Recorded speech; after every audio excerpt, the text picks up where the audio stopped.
Right. So we're just here in the Santa Monica Mountains, and I think I'll talk a little bit about the IBIS RIPMO. So I've had this bike for just over a year now, and I've put probably about 3,000 miles on it or so. I was originally living in San Luis Obispo, just to give you a bit of context. So I was doing basically all mountain riding, climbing all the way to the top, and then hitting some pretty gnarly, rocky, technical downhills on the way down. So this bike was absolutely wonderful for that.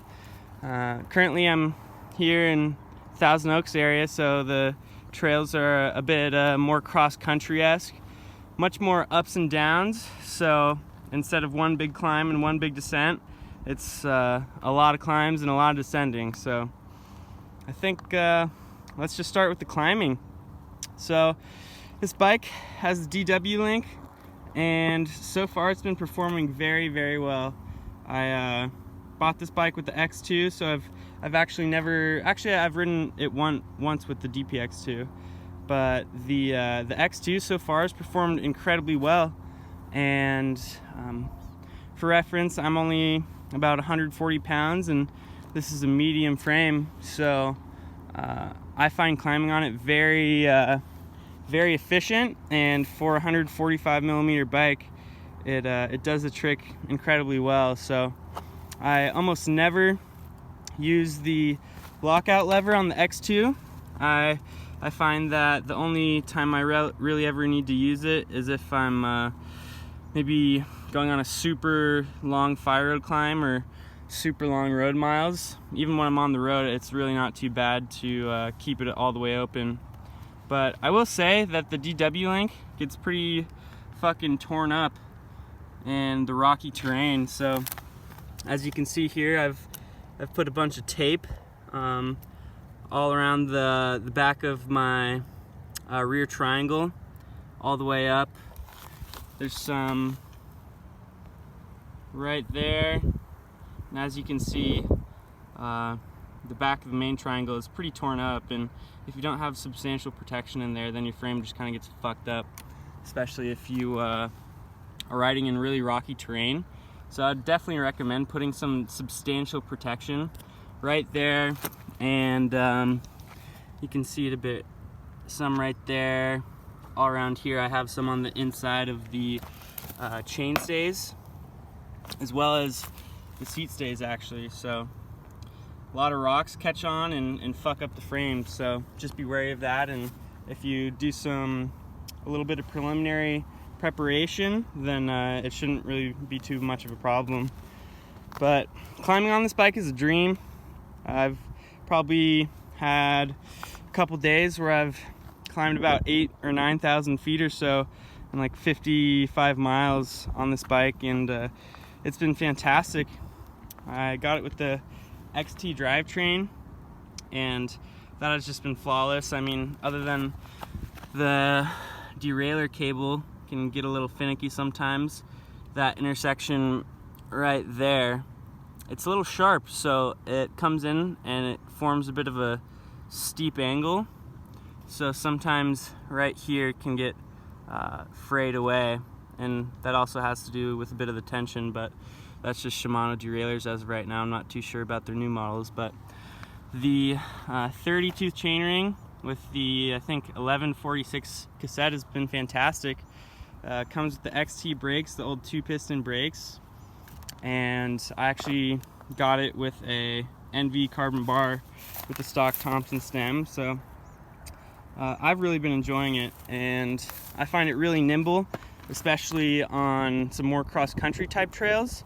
I mean, granted, it's way too much bike for the trails that I'm currently riding, so I find that I would definitely enjoy a smaller travel bike, like maybe a 110 or 120 mil cross-country bike. But for around here, I mean, it does the trick very well. I mean, I'm about to descend down this ridge line, and it's a pretty rocky ridge line out in Thousand Oaks area. But yeah, I mean, so I guess we could talk about descending now. This bike is really quite the incredible descender. I've I've never really ridden a bike that's been so versatile. I mean, it climbs fantastically, and it also descends very, very well. The 29 wheels, I've run the 2.5 inch tires the whole time I've had it. I've never tried out the 2.3 or the 2.4 setups. I feel that the dry, loose, and rocky conditions that I ride in really suits itself to these big 2.5s. I've actually exclusively run the Aggressor 2.5 and the DHF 2.5 the entire time I've had this bike. I've gone through about 2 sets of tires each, maybe three in the back and 2 in the front, but it's been descending incredibly well. And with the 35 mil rims, it's just a fucking beefy tire setup. I mean, it's fucking just as wide as my hand. So granted, I don't have big manly hands, but the tires are great. I really like them, and I probably run the rear at around like 26, 27 PSI, and the front at like 23, 24, just because I don't really like getting flats, and I don't have cush core, and yeah, I just prefer to keep it a little bit more bulletproof rather than get a little bit extra grip, and it doesn't really matter anyways. I'm not trying to fucking kill myself on the downhills.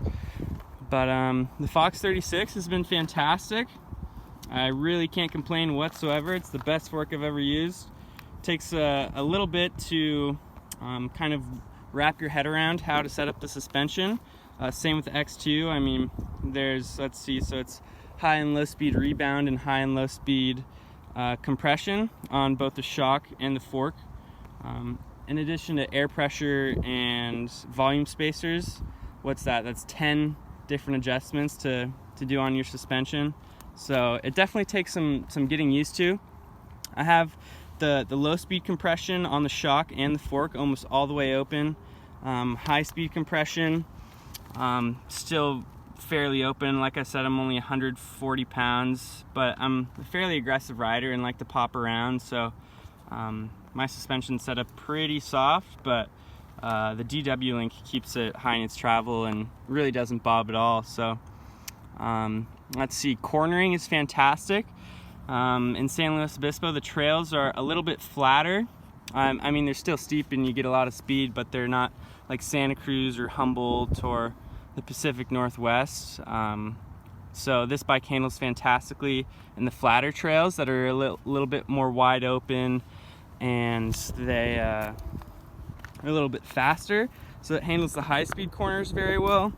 And then it also really enjoys the steeps. I mean, I've ridden this bike in Santa Cruz and in Humboldt County and in Ashland, Oregon, and at one bike park in Mammoth Mountain. So it handles the steeps very, very well, and I've never really felt like it could be any slacker.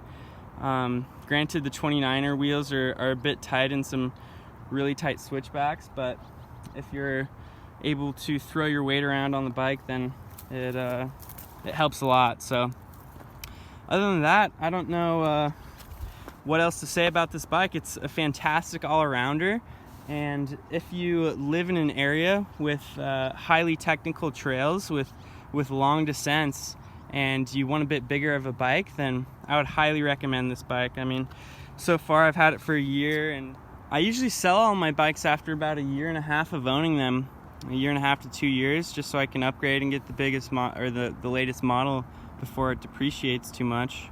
But I think I'll keep this bike around. I don't know how much longer I'll be living in this area, so maybe I'll keep it in the quiver for the do-it-all kind of longer travel 29er. Maybe I'll pick up a cross-country bike here in the future, just so I can have something a bit more lively and more fun for the type of trails that I'm riding. But so far, the IBIS RIPMO has been a huge success, and I absolutely love it, and have put a shit ton of miles on it, and really have nothing to complain about other than the rear linkage getting pretty fucked up in rocky terrain. Let's see, what else? A little bit of the paint has been chipping at this cable port right here. You can see right there. Let me get a little bit closer at a different angle. The cable port has been chipping. Maybe it's because I have it taped up here, so it just kind of moves around and fucks it up, but so far this bike has been fantastic. I love it so much. And yeah, let's get a picture. Mwah. I love you, IBIS RIPMO, and hopefully we will have many more fun rides, and hopefully I don't fucking die on it. So peace.